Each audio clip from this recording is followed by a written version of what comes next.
Diversity. Join Dr. Kehinde Adenegan on a mathematical journey through 16 episodes of twists and turns. Don't miss out. Watch it on YouTube and be part of the adventure of a story of resilience and diversity. So come and explore Hexagon City, where maths meet human affairs.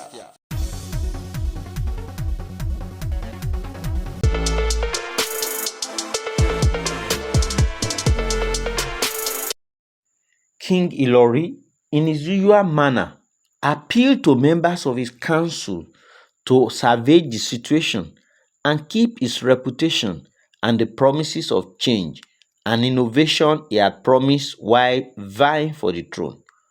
All his words went to the deaf ears of his royal council, as many of them were determined to enrich themselves and be in control of the city. Lies and half-truths were stories they used to give the king on their return from any city mission. The king never knew that these people were carrying out their ideas and plans contrary to his directives. Because of old age and his deteriorating health, the king could not go out for most outdoor functions as before. However, he struggled to ensure to keep promises of fairness, equity, justice, and peace in his reign as a king to the best of his ability. The king, being a reputable man in the society and a man who had friends in other cities, both far and near, had to appeal to his friends in other cities to lend him some money so that he could run his kingdom successfully. The king deposited the borrowed money into Scalar Bank in the city for appropriate disbursement. When King Ilori saw that the economy in his kingdom was going down the drain, he invited Ajayi, who was an indigene of Hexagon City, based in another city in the real world, to come to his aid and work in his kingdom as a royal council member in charge of the economy. I am happy to be appointed by the king to serve, and I will do my best. Let's team up with the king to make Hexagon City great again, devoid of corruption. Ajayi came down to Hexagon City to work with the king, and our work began to yield results in the economy. There came a certain group of people called vectors who came to frustrate the woman and brought out different accusations against her. She told the king that she had not wanted to come to Hexagon, but on the king's persuasion, she decided to join the kingdom for a positive change. In the light of this, Ajayi had to return to her family in Lagrange City, where she had come from because of the baseless accusations.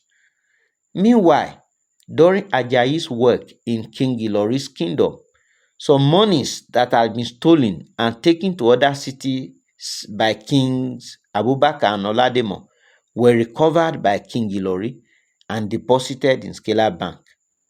However, his royal council members mismanaged the monies. Hexagon citizens protested that they wanted to know what the resources had been used for, but those who led the protest were arrested by the palace guards. King Ilori, having spent all the stolen money he recovered from the city previously by some kings, demanded that the city resources be accounted for by members of his royal council, as he was ready to give an account of his stewardship to the city. As King Ilori was preparing to end his reign, in the third year of his reign, he requested that a Kagweri be allowed to come back to Hexagon City, the city he fled to when King Abubakar had arrested and killed community leaders. This decision pleased the city, as the king cancelled the crime King Abubakar had written in the Royal Courtyard book against Ekagore. However, because of old age, Ekagore, who returned from Pythagoras City to Hexagon City, could no longer participate in community activities till his death because of old age. King Ilori also decided to honor late Ayeni, a versatile community leader who died in the palace jail after being arrested alongside Shidume by King Olademo for the correct advice to him to rule in fairness, equity, and justice. King Ilori ordered that July 9 each year should be declared a holiday in the city to commemorate the death of Adeyemi.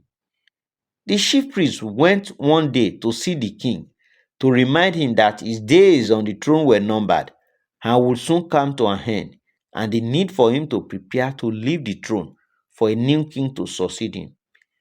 This chief priest later called on leaders from royal families in Hexagon City and pleaded with them to do the needful, as usual, for a new king to be enthroned, since King Ilori's reign will soon come to an end by the city rules.